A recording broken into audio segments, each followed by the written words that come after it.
आता सध्या त्या BJPच्या 2 नेत्याची चर्चा सुरू आहे आणि ते सोशल मीडियावर व्हायरल आहे त्याचे भाषण.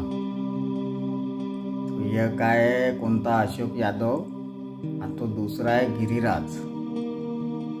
त्याचं असं म्हणणं आहे की जे मोदीजी तुम्हाला देऊन राहिले त्याच्यापासून तोबा करा, जर तुम्ही मोदीजीले वोट देत नाही तर. मला हे एक समजत नाही. तो एक म्हणून राहिला अशोक यादव तर मोदीजीनं जे सडका बनवल्या, मोदीजी जे तुम्हाला सिलेंडर देते, मोदीजी जे तुम्हाला अनाज देते त्याच्यापासून तोबा करा, जे मोदीजीले वोट देत नाही. आता तुम्ही सांगा, मोदीजी काय घरी पिकवते?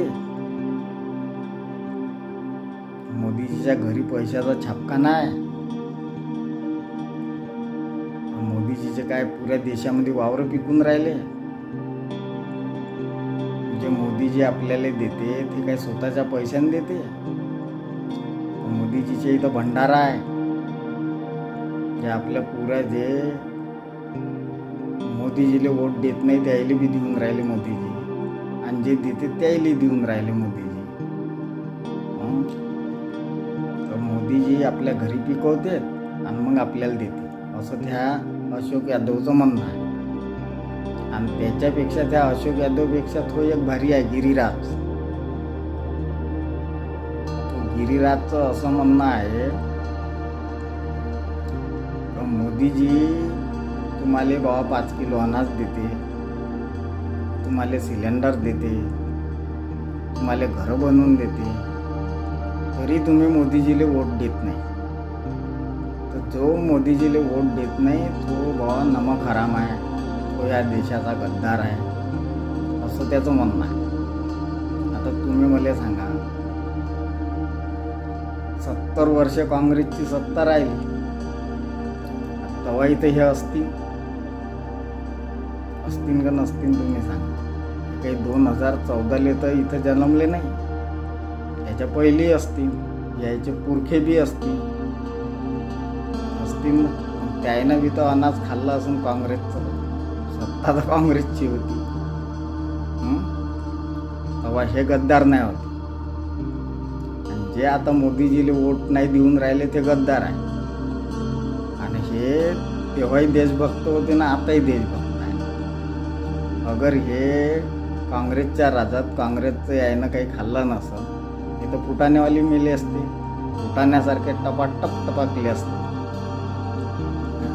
हे तर चांगले चंग भले खाऊन मस्त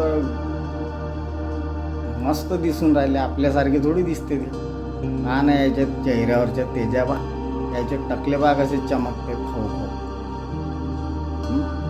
आणि हे जे मोदीजीले वोट देत नाही त्याले नमक हराम, गद्दार, तो एक म्हणते तोबा करा.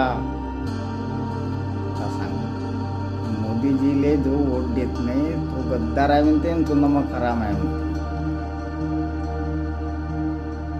आणि हे देशाचे अस्सल देशभक्त जे मोदीजीले वोट देते ते, जे मोदीजीले वोट देत नाही ते नमक हराम. असं मोदीजी आपल्या घरी पिकवते आणि आपल्याला आणून चारते, आपले घरं पुरं करते. छापका नाही मोदीजीच्या इथं. मोदीजी तिकडे पैसे छापते घरी आणि मग सडका बनवते, मग तुम्हाला सिलेंडर देते, आणि मग तुम्हाला 5 किलो अनाज आपल्या वावरामध्ये पिकवते आणि मग तुम्हाला 5 किलो अनाज देते. मोदीजीच्या भरोशावरच ह्या देश चालू आहे. मोदीजी आहे म्हणून आपण जिवंत आहोत असं त्याचं म्हणणं आहे. ह्या पब्लिकचा टॅक्सचा पैसा, हे खुद यायचे मोठे मोठे कार्यालय आहे पुऱ्या भारतात. देशाच्या कानाकोपऱ्यामध्ये यायचे करोडो करोडो रुपयाचं एक एक कार्यालय आहे. देशाला तर हे लुटून राहिले, देशाचा पैसा तर यायना बर्बाद करून राहिले. मोदीजी थांबते तरी काय हिंदुस्थानात? 3ऱ्या 4थ्या दिवशी मोदीजी बाहेर. तुम्ही मालूम आहे किती खर्च येत असन, तो कोणाचा पैसा आहे?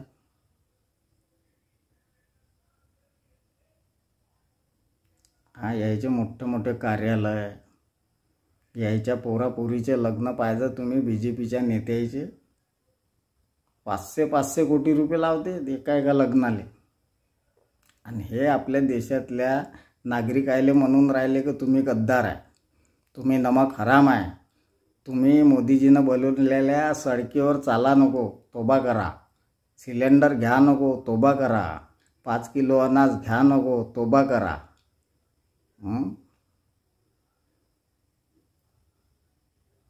तर अशी गोष्ट आहे मित्र. मला तर झोमली, मी बोलतो. तुम्हाला नसन झोमली तुम्ही नको बोला, चुपचाप राहा. मोदीजी तशी 31% वोटिंगवर भारताचा पंतप्रधान आहे आणि 69% लोकांना मोदीजीले वोट नाही दिला, दुसऱ्या पार्टीले दिला, काँग्रेसले दिला, दुसऱ्याही पार्टीले दिला. असं समजा तर ते पूर्ण नमक हराम आहे. आणि जे BJPले वोट देते ते देशभक्त आहे.